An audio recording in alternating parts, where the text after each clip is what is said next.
got any tattoos? And he's Bostonian, so he has an accent. And I at the time did not. I'm like, I do not, Ryan. And he's like, I got one. I'm like, that's cool. I'm excited for you. And he's like, you want to know what it is? I'm like, I feel like you're going to tell me. And he responds, it's a squirrel reaching right up towards my... And I was like, Ryan, what the did you just, are you, he goes, my nutsack, you get it? I was like, I do, I in fact do get it. Then he proceeds to ask me if I slept with anybody to get this job. And at that point, I'm like, we are backsliding here. This is not working out very well.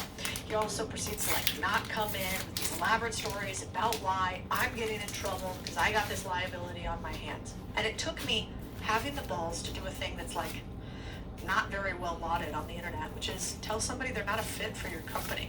Like if you want to get hated quickly, go tell somebody that it was hard for you to fire somebody on the internet. It doesn't go over very well.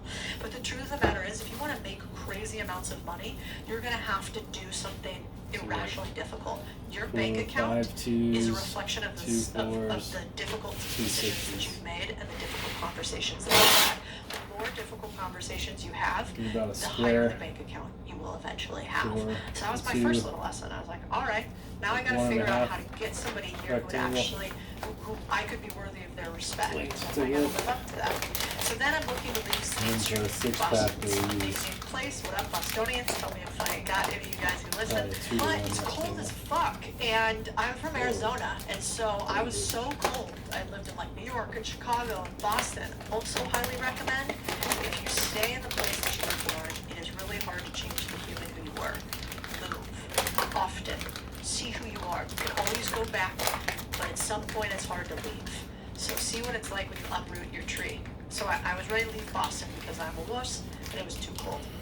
And I'm looking for my next role.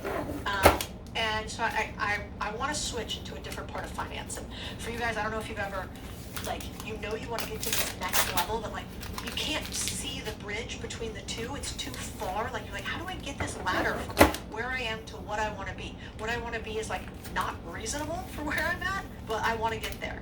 And that was me, and that's when I really wanted to break into private equity. And so there's one firm at the time doing really well. They're called Credit Suisse. They're not as around as much anymore. But I wanted to work at Credit Suisse, and I wanted to run this division there like I was at State Street. And I had to interview in 3 continents with 12 different people. I had to pay and fly myself out to those locations to get the job. I still remember the way the guy laughed at me when I told him that I went to Arizona State. He thought it was a joke. He was like, because I made the Harvard of the West joke. He goes, oh, you did go to Harvard? I'm like, no, bro, I did go to Arizona State. Yeah. I got 3 degrees. He goes, do all of them combined equal a real one? I was like, this is going well. I think you like 3. I think we're probably going to get hired. Shocking, I don't get the job at Credit Suisse. And I'm actually kind of ticked because at that point, I was really qualified. Like, I already had the client list. I spoke multiple languages, English and Spanish. I knew the territory. I was already covering it. And they hire this other person. And I'm like devastated.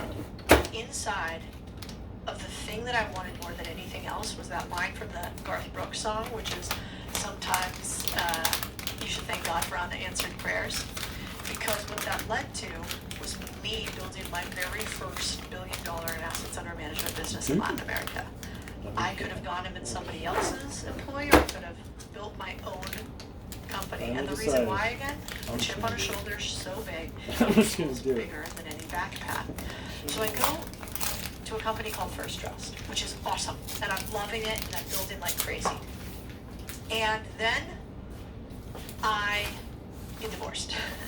And I'm like, everything's going so good. Total destruction of my life. Lose all my friends, lose my house, lose a bunch of money, feel awful, so embarrassed. We work together at the same firm. That was a blast. I'm like the only female, not to play the woman card, but it is true.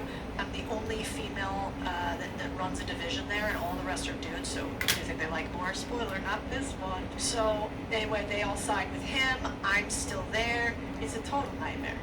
And yet I've built this big, huge business where like nothing had been built before. So I was like, you're gonna have to pry us out of cold, dead fingers. I was like, what do I do?